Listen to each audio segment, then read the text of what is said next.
بسم الله الرحمن الرحيم. عن ابن المبارك رحمه الله قال أخبرنا زائدة بن قدامة عن هشام بن حسان عن محمد عن امرأة مسروق قالت ما كان مسروق يوجد إلا وساقاه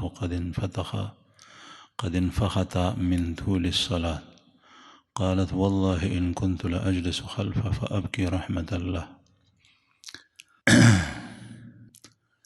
مسروق رحمه الله تابعی دے، دا غد بین روایت تے فرمائی ما كان مسروق يوجد إلا وساقاه قد انفخت من طول الصلاة. مسروق چې کله به مسکولو نو دا غخپې به د قیام د اوږدوالي او د مز د اوږدوالي د وجې نه وپړسېدې. قالت دا هغه بیبي وی والله ان كنت لأجلس خلفه، زب دا غشاته کېناستم خاون یادی مسروق رحمه الله فابکی بیا به مې جړل رحمت له، دا غه حالت ته چې به مو کتل دا غه د حالت د وجې نه مې زړه نرم شو او په هغې به مې جړل. د مسروق رحمه الله تعبیر د هغه بیبي وایي چې مسروق چې کله به تا لیدو په موز به ولاړو نو خپې به یې د اوږد موز او د اوږد قیام د وجې نه وپړسېدې. او دا فرمایي چې زه به د هغه شاته کېناستم چې کله به یې موز کولو بیا به مې دا زړه ډېر نری شو، د هغه حالت ته چې به مې وکتل نو بیا به ما جړل. مسروق رحمه الله تابعي دی او دا د تابعینو حالو چې چا صحابه کرام لیدلي دا د هغوی د موز حالت و. او په موز کې خپې هغه وخت پړسېږي چې کله اوږد قیام وي او درنګ پکې ډېر تېری، او دویم دا چې حرکت نه کوي، چې کله قیام اوږد ني او سړی په موز کې خوځي را خوځي بیا خپې نه پړسېږي. نو دا دواړه څیزونه دي. دې حضراتو دا موز اغشتی او د صحابهونه او صحابه کرامو دغه موز د کړو رسول الله صلی الله علیه وسلم او د رسول الله صلی الله علیه وسلم په باره کې راځي چې هغوی به موز کول نو خپې مبارکې به وپړسېدې، او بعضې کې راځي چې داس نږدې به وه چې خپې اوچ وي، سرمن یې اوچ وي، او چې کله خپو سرمن اوچ وي نو د هغې نه وینه بېرته راوځي. نو دا حالت د دې وجې و چې قیام به اوږد او دا اوږد مز او اوږد قیام د الله جل شانه د خوف او د ویرې د وجې نه، او انسان باندې چې کوم حالات د مرګ، د قبر، د حشر او د الله جل شانه په وړاندې د حساب کتاب دپاره د پیشۍ دا مراحل راځي، هغه چې سړی یاد کړي نو د هغه دا حالت جوړي. زمونږ نن سبا حالت دا دی چې مونږ موس کوو، په موس باندې پوه نه شو چې مونږ موس څنګه وکړو، او نفلو ته یا پاسونه کوو نه، یا که چېرې پاسېدو بیا زر زر ځان خلاص کو، او بیا دا سوچ کوم چې زما خو تهجد کړي دي بل چا خو نه دي کړي. به هر حال د دې حضراتو د الله جل شانه د ویرې د وجې نه د موس دا حالت. قرآن کریم کې الله پاک فرمایي واما من خاف مقام ربه ونهى النفس عن الهوى فإن الجنة هي المأوى. چې څوک د الله جل شانه د خپل پروردګار په وړاندې د ودرېدو نه یریږي نو د هغه دپاره جنت ټکانه ده. او د دې یرې باندې بیا نتیجه دا مرتب کېږي چې دی د الله د یرې نه ګناه ته نه نږدې کېږي، د الله د یرې نه نیکي کوي، او بیا نیکي داسې کوي چې د هغې د ټولو آدابو خیال ساتي. او د موز آداب دا دي چې موز ته کې په کلاره کلاره کې. وعن ابن المبارك رحمه الله قال أخبرنا مسعر قال حدثني معا إن شاء الله عن عون عن عبيد الله بن عبد الله قال كان عبد الله إذا هدأت العيون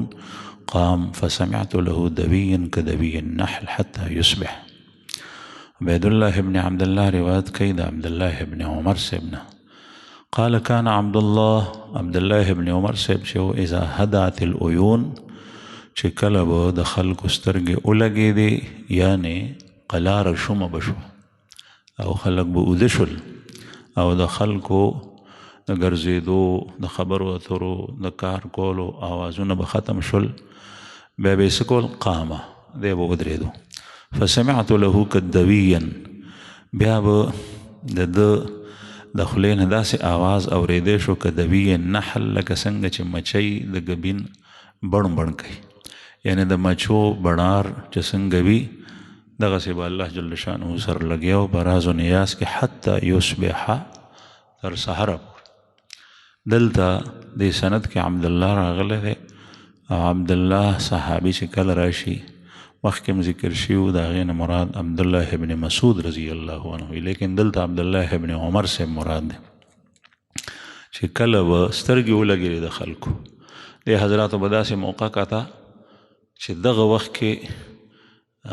عام خلک دغه عمل نه کوي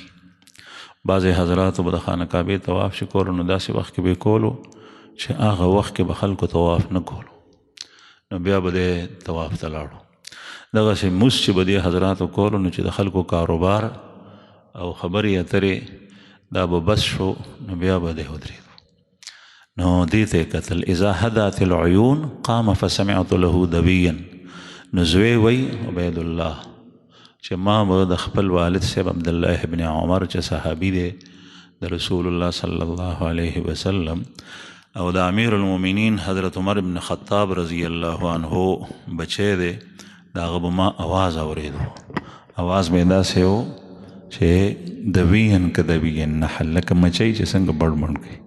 یعنې د الله جل شانه سره په راز و نیاز باندې لګیا و چې د هغې صحیح تلفظ سړی نشي اورېدی لیکن آواز یې د خولې نه راوځي هغه پوهېږي چې څه ویم دا به د قرآن پاک تلاوت وي د صحابه کرامو دغه حالت د ورځې به د دشمن سره جنګېدل او بیا به د شپې په خپلو خیمو کې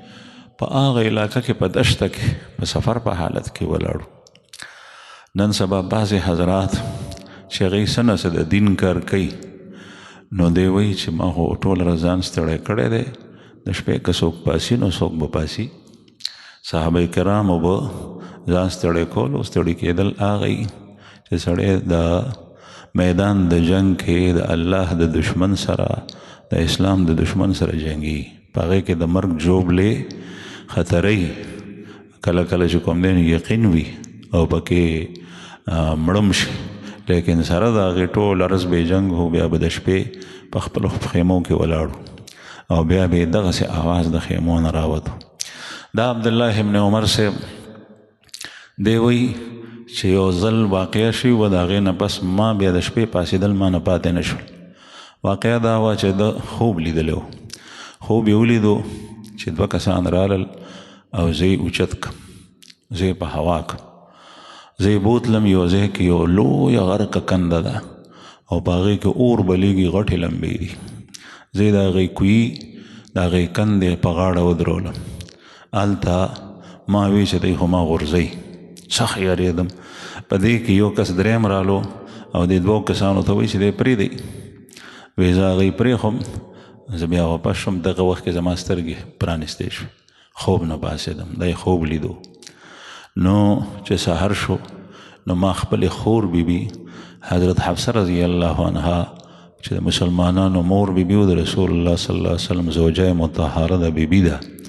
هغې ته مې وویل چې زما دپاره د نبي کریم صلی الله علیه وسلم نه تپوس وکړه چې ما داسې خوب لیدلی دی نو د دې تعبیر څه دی رسول الله صلی الله علیه وسلم ورته وفرمایل عبدالله رجل صالح لو كان يوقظ لیله او کما قال علیه الصلاة والسلام عبدالله ښه سړی دی خو ارمان چې د شپې پاسېدی او شپه یې رونولې نو دی وایي چې دا ما واورېدل مطلب دا دی چې نور ښه سړیتوب کې برابر دی او دی دغه وخت کې زلمی و بلوغ ته ننوتی و ځکه چې پیغمبر علیه الصلاة والسلام بدر جنگ ته تلو نو دغه وخت کې دی نابالغ و او دغسې د احد په جنگ کې هم نو دی وخت کې دی ځوان دی زلمی دی دی وایي ما هغې نه بس تهجد شروع کړل او بیا زما نه پاتې شوي نه دي. دې روایت کې راځي زوی وایي چې کله به خلک سملاستون دی بیا پاسېدو او بیا به حتی یصبح تر سبا راختو پورې به دی لګیا. وعن ابن المبارك رحمه الله قال أخبرنا أيضا يعني مسعر قال حدثني علي بن الأقمر من أبي الأحوص قال إن الرجل ليطرق الفسطاس فيسمع فيه كدوي النحل فما بال هؤلاء يأمنون ما كان أولئك يخافون. وي دلتا أبو الأحوص رحمه الله روایت کوي ان الرجل ليطرق الفسطاس چې یو سړی به خیمه څخه به د شپې لاړو دین مراد صحابه و دور دی او دی خیمه سره به بهر ودرېدو فیسمع فيه کدوی النحل بیا به د خیمې نه آواز اورېدو لکه مچۍ چې څنګه بڼېږي ځکه چې په هغې کې به کوم حضرات صحابه کرام یو یا دوه یا زیات وو هغوی به الله جل شانه ته ولاړو او دا خیمه به چېرته وه دا به چېرته په دشته په بیدیا باندې د دشمن په علاقه تلی به جنگ دپاره جهاد دپاره او بیا به د شپې الله جل شانه سره دا حالت. فما بال هؤلاء یامنون ما کان اولئک یخافون. دا خلق نن سبا د امن ژوند تیری پروا نشته یعنی نوافل او تهجد د پاسېدل خو سکه دی وی چې د هغه شان عمل دی خلکو پرېښی لکه څنګه چې صحابه کرام د الله جل شانه نه یریدل داسې دا خلک ولې نه یری. دې نه معلومه شوه چې څومره انسان تقوا للهیت خشوع او ایمان یې مضبوط وي او د الله نه څومره یریږي دومره به د اعمال ډېر زیات وي. څومره چې یو سړی په عمل کې رستو کېږي دومره د هغه د تقوا او په الله جل شانه باندې د یقین او د ایمان دا کمزورتیا ده.